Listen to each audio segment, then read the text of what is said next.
دوستوں یہ تصویر دیکھ کے یہ تصویر دیکھ کے دل بڑا ملال ہے، بڑا افسوس ہوتا ہے کہ اب لوگوں کے حالات کس قدر سنگین ہو گئے ہیں، کس قدر وہ پریشان ہو گئے ہیں۔ اس ویڈیو کے اندر آپ دیکھیں، ایک شخص اپنے بچے کے لیے دودھ کا ڈبہ لینے کے لیے آیا ہے، لیکن اس کے پاس پیسے نہیں ہیں۔ اب وہ مجبوری میں اس کو چرا کر بھاگ گیا ہے۔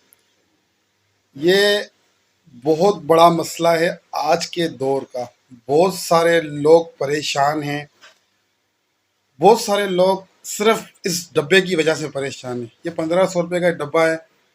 بچہ جب یہ پیتا ہے، جس کا بچہ یہ ڈبہ پیتا ہے، اس کو پتہ ہوتا ہے کہ یہ کتنا ضروری ہے۔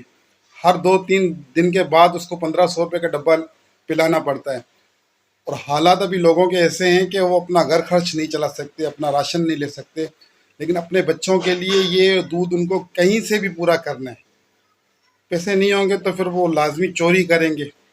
یہ بہت تکلیف دہ عمل ہے، اور اگر کوئی این جی اوز، کوئی فاؤنڈیشن ہو تو اس معاملے میں سوچے کہ یہ جو بچوں کا دودھ ہے اس کا کوئی حل نکالا جائے کہ غریب لوگوں تک یہ کیسے پہنچایا جائے، کیونکہ ان کے پاس پیسے نہیں ہیں لیکن ان کے بچوں کو یہ پلانا بہت ضروری ہے۔ یہ میری ریکویسٹ ہے، اگر کوئی اس بات کو سمجھ سکتا ہے تو وہ کوئی این جی اوز ہے یا کوئی ہے، وہ اس پر ضرور کام کرے، کیونکہ بہت لوگ پریشان ہیں۔